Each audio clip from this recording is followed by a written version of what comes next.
It is the Sean Kiracofe show. Back again. Final one of the regular season as well. It seems like it's been a long year in a lot of different ways, but we've made it to the final week of the season. Yeah. And before we talk about this week's final two home matches, two very important wins on Thursday and Saturday against New Orleans.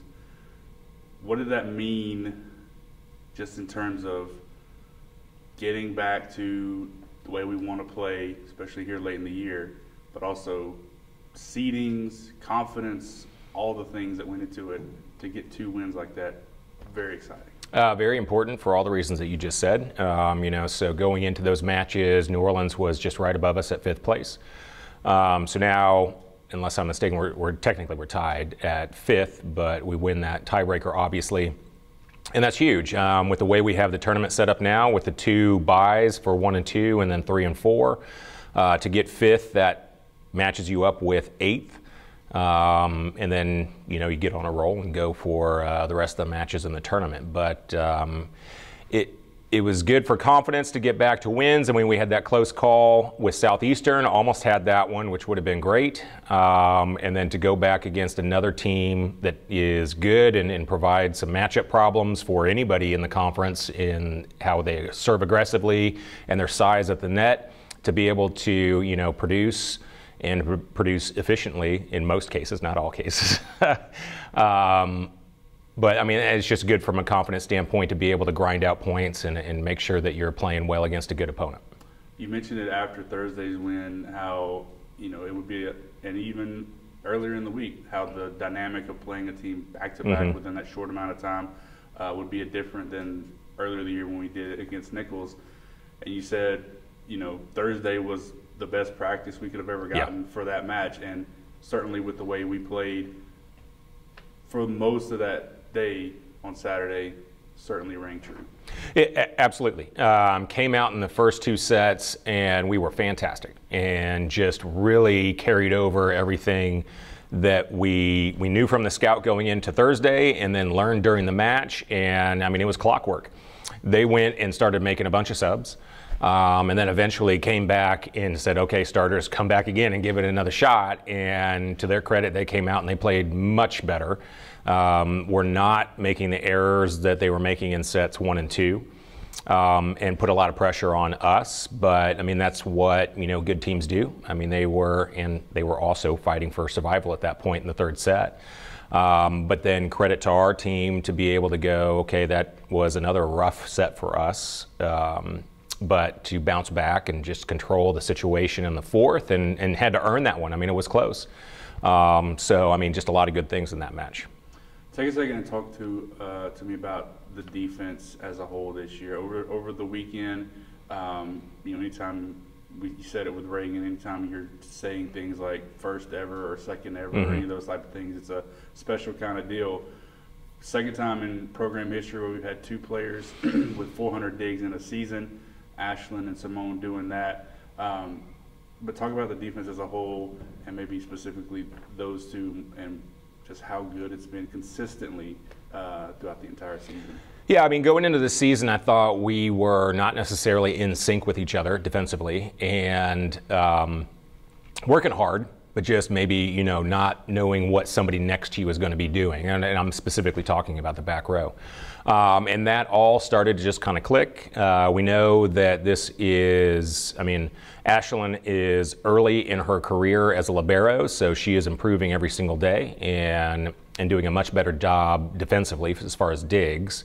Also improving, quite a bit in service passing and that efficiency. Simone, we know, is great. Simone is great on defense last year and stood out among all outsides in the conference. I've said this numerous times. She was the only outside that ranked in both top 10 in digs per set and then top 10 in points scored per set. So we fully expected that from her, and I thought that she has done, while she got into this groove last year, it maybe took a little while this year to be just like, I'm just going to take over, and she did that after the first couple weeks. and just was like, all right, I'm just going to go dig this ball. And I think that's what our defense allows is, yes, there are defined responsibilities, but it also puts people in position to be able to, okay, make a read and then go get the ball. And she does that really well. I mean, you could look on film and you could say that from an outside perspective, you could say that she's out of position a lot. But that's just to go dig the ball. And then our other great defenders from previous seasons, for the past years, will do the exact same thing, and they have the liberty to do that, knowing that they can make those good judgment calls. I allow that freedom.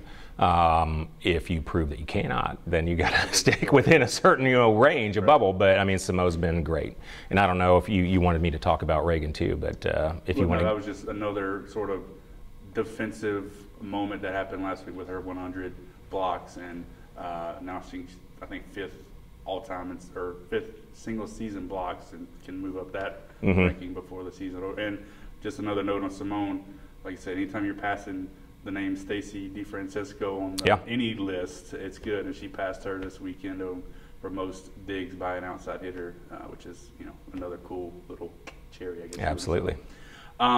Speaking of defense, another part of that is the play of Addison McDermott, who has been shifted into that, but also her senior night on Thursday. And she's been one of those kind of players that for any coach you love to have, says, hey, I need you to do this or that or this or that, and she's like, yes, I can do it and will do it. Talk about Addison for a second. She's been great. She's been great her entire career. Like you said, we have asked her a lot of different things of her, and she always jumps in and is like, yes, I will do that. Made a great impact for us her freshman year in the middle as a change of pace, almost like having 2 running backs. Just being able to put somebody in there that provides a different look for defenses and offenses. Did a fantastic job her freshman year, and then moving out to the outside, taking on a role that we recruited her to do, but had never done full time in club and high school. Did a great transition to that, and then when we needed her on the right side, she can still take everything that she knows from being a middle to run really fast offense, to create different options for us in serve, receive, and transition. And now, we are called that we need her in the back row. She's always been great defensively, and we've always used her in this year and all years in serve receive, but now it's a little bit more full-time here in the last couple weeks, and hasn't missed a beat whatsoever, and has been phenomenal. And, I think off the top of my head, our first 2 starts, she was digging 4 digs per set when playing middle back, which again puts her right next to Simone, and then above every single other outside in the conference. That's a small time frame to look at it, but I mean, that's not a fluke. I mean, she's just good enough to be able to put her anywhere on the floor and do great things for us. So speaking of Thursday's match, after this weekend and kind of, like you said, taking that tiebreaker spot from New Orleans, there's still work to be done to secure that 5th spot that we want to get. And so what does that look like on Thursday against UIW? UIW's got some great players, and they can do a lot of things. They've got size. They've got athletic kids in the back row that can run around and pick up a ton of balls defensively. And then it's just a question of which team is going to show up. They can be really good and provide a lot of matchup issues for you, or in some cases they can give you a lot of free points with some errors. They just took Houston Christian to 5. Now what's different about that is that they played them a separate time that didn't count towards a conference match earlier in the season in a tournament.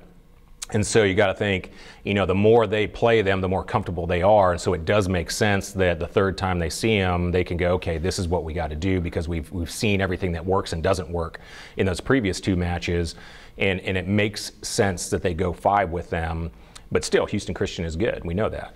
And you got to be able to, whether you know what to do or not, you got to be able to go out there and do it. So they've done that, and we're going to have our hands full to make sure that we're on top of what we need to do to put them in positions to give us some free points.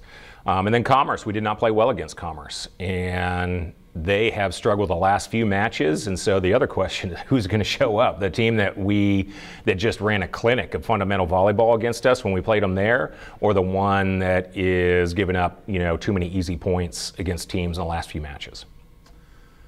Final 2 home matches, Coach. Feel like we're building some momentum, so let's keep it rolling. Let's do it. Thanks so much.